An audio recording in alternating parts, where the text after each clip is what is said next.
महाभारत एक ऐसा महाकाव्य है जो हिंदू धर्म का आधार है और इस महाकाव्य को श्री गणेश के हाथों लिखा गया था। इसमें कई महावीरों के चरित्रों को दर्शाया गया है। उन्हीं सब महावीरों में से आज हम एक ऐसे महावीर के बारे में बताने जा रहे हैं जिसके बारे में कहा जाता है कि वह आज भी जिंदा है तथा अपने जीवन को दर दर भटक कर कष्ट पूर्वक काट रहे हैं। दोस्तों, उस महावीर का नाम है अश्वत्थामा। यह कौरव और पांडवों के गुरु द्रोणाचार्य के पुत्र एवं कुरु वंश के राजगुरु कृपाचार्य के भांजे थे। अश्वत्थामा अपने पिता की भांति ही शस्त्र एवं शास्त्र विद्या में निपुण थे। पिता पुत्र की जोड़ी ने महाभारत के युद्ध के दौरान पांडवों की सेना को छीन भिन्न कर दिया था। पांडव सेना को हतोत्साहित देखकर श्री कृष्ण ने द्रोणाचार्य का वध करने के लिए युधिष्ठिर से कूटनीति का सहारा लेने को कहा। इस योजना के तहत युद्ध भूमि में यह बात फैला दी गई कि अश्वत्थामा मारा गया। जब द्रोणाचार्य ने धर्मराज युधिष्ठिर से अश्वत्थामा की मृत्यु की सत्य जाननी चाहिए तो युधिष्ठिर ने जवाब दिया, अश्वत्थामा हथो नरोवा कुंजरोवा, जिसका अर्थ था अश्वत्थामा मारा गया है, लेकिन मुझे पता नहीं कि वह नर था या हाथी।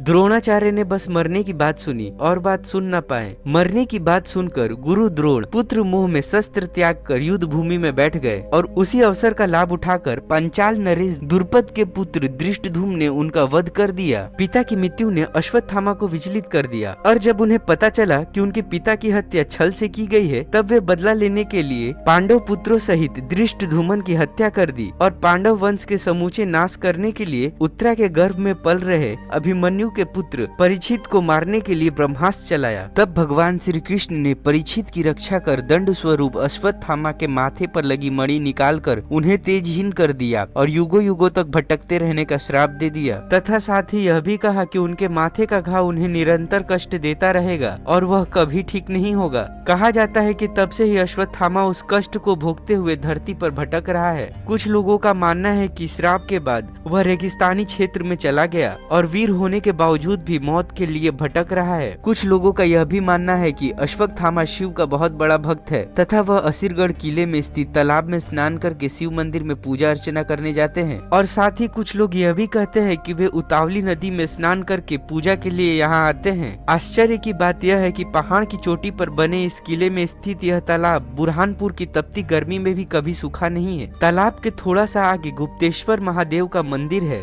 मंदिर चारों तरफ से खाइयों से घिरा हुआ है। मान्यता के अनुसार इन्हीं खाइयों में से किसी एक में गुप्त रास्ता बना हुआ है जो खांडवा वन तत्कालीन मध्य प्रदेश के खांडवा जिले से होता हुआ सीधे इस मंदिर में निकलता है। दोस्तों, कई लोगों का यह भी कहना है कि अश्वत्थामा अपने माथे के घाव के इलाज के लिए उस पर पट्टी बांधे रखता है। कभी कभी वह लोगों से अपने दर्द को दूर करने के लिए हल्दी और तेल भी मांगता है। आयुर्वेदा के अनुसार हल्दी तेल घाव भरने के लिए काम आते हैं। घरेलू नुस्खों में यह काफी प्रचलित भी है। कहा जाता है कि महान योद्धा पृथ्वीराज चौहान भी अश्वत्थामा से मिले थे। एक बार पृथ्वीराज चौहान वन में गए, वहाँ उन्हें एक बूढ़ा साधु मिला। उसके माथे पर गहरा घाव था और उसे इससे पीड़ा भी हो रही थी। पृथ्वीराज चौहान युद्ध विद्या के साथ ही आयुर्वेदा में भी अच्छी जानकारी रखते थे। उन्होंने साधु से कहा, मैं आपके इस रोग को ठीक कर दूंगा। साधु उपचार करवाने के लिए तैयार हो गया। पृथ्वीराज ने कई औषधियों का लेप तैयार किया और उसे साधु के घाव पर लगाया, लेकिन घाव बिल्कुल भी ठीक नहीं हुआ। तब पृथ्वीराज को आश्चर्य हुआ